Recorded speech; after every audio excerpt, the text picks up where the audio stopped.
ताज्या घडामोडी पाहण्यासाठी C24 तास या यूट्यूब चॅनलला लाईक करा, शेअर करा, सबस्क्राईब करा आणि बेल आयकॉनवरती क्लिक करायला विसरू नका।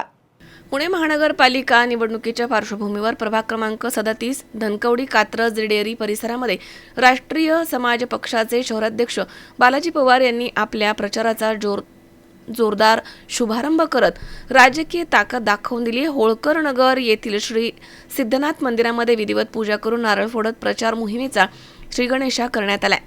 यावेळी परिसरात मोठ्या संख्येने कार्यकर्ते, पदाधिकारी, नागरिक हजर होते।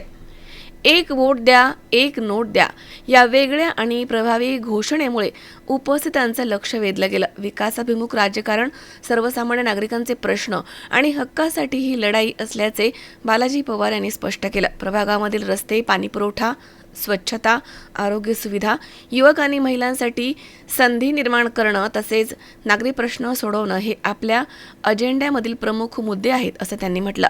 सत्तेमधील नव्हे तर जनतेसाठी निवडणूक लढवत आहे असा ठाम निर्धार त्यांनी यावेळी व्यक्त केला। प्रचाराच्या पहिल्याच दिवशी दिसलेला कार्यकर्त्यांचा उत्साह आणि नागरिकांचा प्रतिसाद पाहता प्रभाग क्रमांक 37 मध्ये निवडणुकीची रंगत वाढली आहे। आगामी काळामध्ये बालाजी पवार यांचा प्रचार अधिकच आक्रमक आणि व्यापक स्वरूपात होणार आहे असं चित्र दिसत आहे। जेव्हा आम्ही आमदारकी लढवली तर आमदारकीला पण आम्ही कुठे बरोबर युती केली नव्हती आणि आता महानगरपालिकेने सध्यापर्यंत कुठे युती झालेली नाहीये। आम्ही जे आता अभियान सुरू केलं, एक नोट आणि एक वोट, याची प्रथमतः आपल्याला माहिती देऊ इच्छितो की आतापर्यंत राजकारणी खूप खराब आणि ढसाळ राजकारण झालेलं आहे। म्हणजे ज्याच्याकडे पैसा आहे तोच निवडणूक लढवायला तयार आहे। मग सर्वसामान्य घरचे लोकांनी निवडणूक नाही का लढवायची? तर त्याच्यासाठी आम्ही तयार केलं काय, एक वोट म्हणजे एक वोट समाजासाठी, एक नोट विकासासाठी। कारण पैसाही द्या, फक्त 10 रुपये पैसाही द्या आणि त्याचबरोबर आम्हाला मतदानही करा। त्याच्यामुळे सर्वसामान्य घरातला व्यक्ती एखादा उमेदवार होऊ शकतो आणि तो निवडून पण येऊ शकतो। कारण 2-2 कोटी रुपये खर्च करायचे कुठले? आज सगळ्यांचे नेत्याचे आमदाराचा पोरगा नगरसेवक होणार, कोणीतरी सोसायटीचा चेअरमनचा पोरगा नगरसेवक होणार, मग सर्वसामान्य शेतकऱ्याचा पोरगा हा नगरसेवक केव्हा होणार? त्याच्यासाठी आम्ही एक नवीन संकल्पना केली, एक नोट आणि एक वोट। एक नोट घेऊन तुम्ही नेमकं त्या नोटाचं काय करणार? त्या नोटाचं आम्ही सर्वप्रथम आपल्याला सांगू इच्छितो की हा पूर्ण पैसा विकासासाठी वापरणार। आज मी 7 वर्ष झालं समाजकारणामध्ये आहे। आज कित्येक चंबरचे कामं केलेले आहेत, कित्येक रोडचे कामं केलेत। आपल्या इथं सूर्य चौक, धनकवडीचं रोडचं काम केलं। पाण्यासाठी हांडा आंदोलन करणारा पहिला बालाजी पवार आहे, सत्ता असू नसू। मग ते काम करत असताना कुठंतरी आम्हाला ते काम करत असताना आमच्या घरची एवढी ही नाही की आम्ही कुठं करोडो रुपये कमवू शकतो।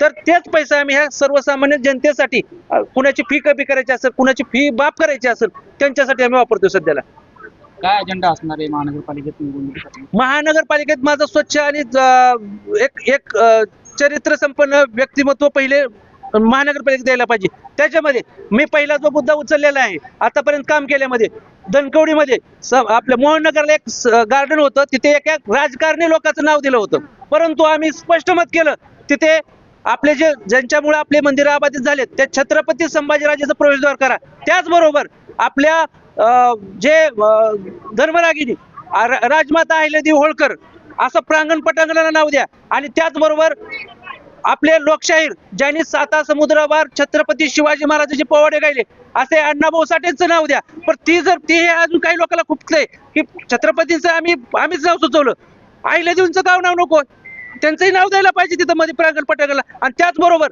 ज्यांनी आपल्या रशियामध्ये ज्यांना नावाजलं जातं अण्णाभाऊ साठे, त्यांचंही तुम्हाला मतदान त्यांचे पाहिजे, परंतु नाव त्यांचं नको आहे। त्याच्यासाठी राष्ट्रीय समाज पक्षाची मागणी पहिली ती आहे की त्या मोहननगरच्या गार्डनला छत्रपती संभाजीराजे प्रवेशद्वार मधल्या प्रांगण पटांगणाला राजमाता अहिल्यादेवी होळकर प्रांगण पटांगण व मध्ये वाचनालय करा, तिथे अण्णाभाऊ साठे वाचनालय करू। आणि त्यासाठी राष्ट्रीय समाज पक्षातर्फे पुण्यातर्फे 1 लाखाची पुस्तकं आम्ही देऊ। तुम्ही असे कोणते कामं केली ज्यामुळे महापालिका निवडणुकीमध्ये जनता तुम्हाला साथ देईल? मी असे कोणते धनकवडीत कामं केले ते सांगा। कारण काय, जे नगरसेवक करू शकत नाही ते मी केलेले आहेत। त्याच्यामध्ये आतापर्यंत 1300 चेंबर हे आम्ही फ्रीमध्ये केलेले आहेत। 1300 चेंबर कमीत कमी 2.5 ते 3 कोटी रुपयाचा जो सर्वसामान्य व्यक्तीला ऍडमिट केल्यानंतर बिल जास्त वाढवली होते। त्याच्यामध्ये भारती हॉस्पिटल असेल, सुयोग हॉस्पिटल असेल किंवा कुठल्याही हॉस्पिटल असू द्या, तिथले 2.5 ते 3 कोटी दर वर्षाला मी माफ करतो। आणि सर्वसामान्यांचे जे मुलं आहेत त्यांना कुठेतरी फी भरू शकत नाहीत.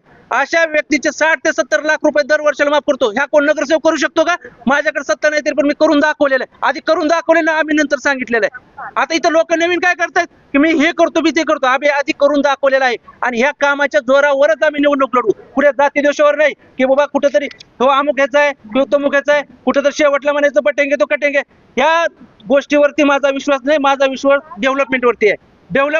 डेव्हलपमेंट आणि डेव्हलपमेंट हाच आमचा राष्ट्रीय समाज पक्षाचा मेन मुद्दा राहील. अमोल उदमले, सी 24 तास, पुणे.